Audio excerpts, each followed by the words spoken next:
കോഴിക്കോടിന്റെ സാംസ്കാരിക മുദ്രകളിൽ ഒന്നുകൂടി സ്മൃതിപഥത്തിലേക്ക് മറയുകയാണ്. ചലച്ചിത്ര മാധ്യമ പ്രവർത്തകൻ ചെലവൂർ വേണു ഓർമ്മയായി. 80 വയസ്സായിരുന്നു. വാർദ്ധക്യ സഹജമായ രോഗങ്ങളെ തുടർന്ന് ഒരാഴ്ചയായി സ്വകാര്യ ആശുപത്രിയിൽ ചികിത്സയിലായിരുന്നു കോഴിക്കോട്ടുകാരുടെ പ്രിയപ്പെട്ട വേണുവേട്ടൻ.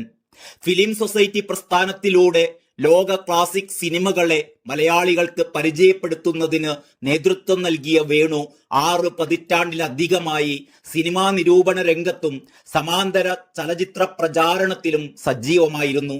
ഇക്കഴിഞ്ഞ മാർച്ച് 1-നായിരുന്നു 80-ാം പിറന്നാൾ ആഘോഷിച്ചിരുന്നത്. കേരളത്തിലെ കലാ സാംസ്കാരിക രംഗത്ത് നിരവധി നൂതന പരീക്ഷണങ്ങൾ അവതരിപ്പിച്ചത് ചെലവൂർ വേണുവായിരുന്നു. ആദ്യത്തെ സ്പോർട്സ് മാഗസിനായ സ്റ്റേഡിയം, ആദ്യത്തെ മനഃശാസ്ത്ര മാസികയായ സൈക്കോ, ആദ്യത്തെ ഫിലിം സൊസൈറ്റികളിൽ ഒന്ന്, അങ്ങനെ സാംസ്കാരിക മാഗസിനായ യുവഭാവനയാണ് ആദ്യത്തെ പ്രസിദ്ധീകരണം. സംവിധായകൻ രാമു കാര്യാട്ടിന്റെ അസിസ്റ്റന്റായി കുറച്ചു കാലം പ്രവർത്തിച്ച വേണു പത്രപ്രവർത്തന രംഗത്തേക്ക് തന്നെ മടങ്ങിയെത്തുകയായിരുന്നു.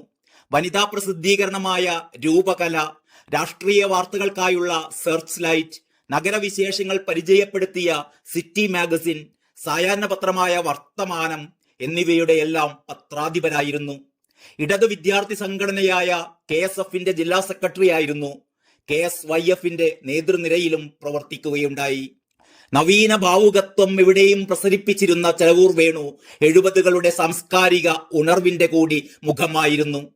ടെലിവിഷൻ സീരിയലുകളും ചെലവൂർ വേണു നിർമ്മിച്ചിട്ടുണ്ട്. 8ാം ക്ലാസ്സിൽ പഠിക്കവേ ഉമ്മ സിനിമയുടെ നിരൂപണം എഴുതിക്കൊണ്ടായിരുന്നു സാംസ്കാരിക രംഗത്തേക്കുള്ള കാൽവെപ്പ്. 1970-ൽ അശ്വിനി ഫിലിം സൊസൈറ്റിയുടെ ജനറൽ സെക്രട്ടറി ആയിരിക്കെയാണ് ക്ലാസിക് സിനിമകളുടെ പ്രചാരണത്തിന് മുന്നിട്ടിറങ്ങിയത്. പൂനെ ഫിലിം ആർക്കൈവ്സിൽ നിന്നും വിദേശ രാജ്യങ്ങളുടെ എംബസികളിൽ നിന്നും സിനിമകൾ വരുത്തിച്ച് തിയേറ്ററുകൾ വാടകയ്ക്കെടുത്ത് പ്രദർശിപ്പിച്ചു. നിരവധി ചലച്ചിത്ര മേളകളും സംഘടിപ്പിക്കുകയുണ്ടായി. ജോൺ അബ്രഹാം, അരവിന്ദൻ, TV ചന്ദ്രൻ ഉൾപ്പെടെയുള്ളവരുടെ സിനിമകളിൽ പിന്തുണയുമായി ചെലവൂർ വേണു ഒപ്പമുണ്ടായിരുന്നു. News desk, Kalakaumudi.